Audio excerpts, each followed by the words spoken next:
Hello friends, आज हम पढ़ रहे हैं जिम कॉर्बेट की लिखी कहानी लाला जी। अब जिम कॉर्बेट एनिमल कंजर्वेशन के लिए तो जाने ही जाते थे, साथ में वो बहुत अच्छी शॉर्ट स्टोरीज़ भी लिखते थे।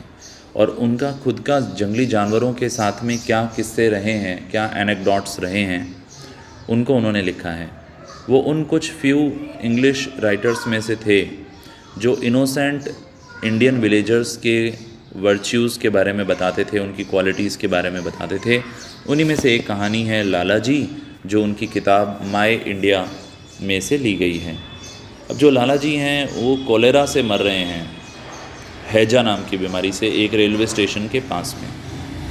कॉर्बेट उनको घर लेके आते हैं अपने बंगलों में और उनकी नर्सिंग करते हैं और उनको वापस स्वास्थ्य देते हैं और उनकी कहानी सुनते हैं। तो वो जो बुज़ुर्ग होते हैं उनका नाम होता है लाला जी। वो एक समय में एक अमीर धान के व्यापारी थे, पर बाद में वो बिल्कुल गरीब हो गए जब उनको उनके पार्टनर ने चीट किया। अब उनको ज़िंदगी की कोई आशा नहीं थी, तो उन्होंने ट्रेन पकड़ी और वो मोकामा घाट पे गए।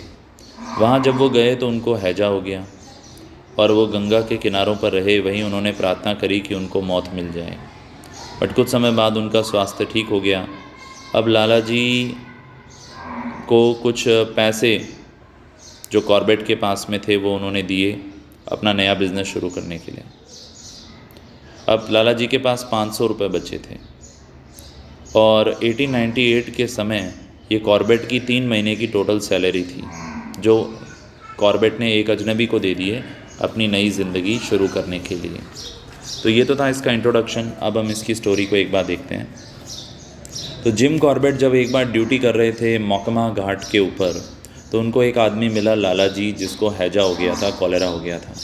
कॉर्बेट ने उन्हें शेल्टर दिया और उनकी देखभाल की, उनको प्रॉपर ट्रीटमेंट दिलाया। फॉर्चुनेटली लाला जी बच गए इस फेटल डिजीज़ से, इस प्राणघातक बीमारी से। कॉर्बेट ने सीखा कि किस तरीके से वो पहले एक अच्छे व्यापारी थे लाला जी, और कैसे उनको स्विंडल किया, यानी ठगा उनके पार्टनर ने, और अब वो पूरी तरह बर्बाद हो गए और बैंकरप्ट हो गए। मतलब बैंकरप्ट यानी दिवालिया हो गए। अब वो जगह जगह भटक रहे थे। लाला जी मोकामा घाट पहुँचे थे और अब ये जो साहिब थे, जिम कॉर्बेट साहिब, इन्होंने उस पर दया दिखाई, उन्हें बचा लिया। बट अब लाला जी के पास कोई जगह नहीं थी जाने के लिए, तो जिम कॉर्बेट ने उनको 500 रुपये दिए। ये उस ज़माने में बहुत बड़ा रुपया होता था। और एक रेलवे टिकट दी अपना घर जाने के लिए, और उनको एडवाइस किया कि अब तुम अपनी ज़िंदगी की नई शुरुआत करो। बहुत समय बाद एक दिन जिम कॉर्बेट वापस घर लौटे तो उनको एक व्यक्ति वहाँ दिखा और इन्हें बड़ा आश्चर्य हुआ। इन्होंने पहचान लिया कि ये और कोई नहीं है, लाला जी हैं। लाला जी ने कॉर्बेट को बताया कि मैंने एक नया बिज़नेस शुरू किया उस पैसे से जो आपने मुझे उधार दिए थे, और अब मैं अच्छा कमा रहा हूँ और अब मैं वो पैसे आपको लौटाने आया हूँ। लाला जी ने इंसिस्ट किया कि मैं आपको उसका ब्याज भी देना चाहता हूँ, बट जिम कॉर्बेट ने लेने से मना कर दिया। सिर्फ लाला जी को सेटिस्फाई करने के लिए उन्होंने 500 रुपये वापस ले लिए जो उन्होंने उसे दिए थे। तो विलियम शेक्सपियर ने कहा था मर्चेंट ऑफ वेनिस के अंदर कि the quality of mercy is not strained, it blessed him that gives and him that takes.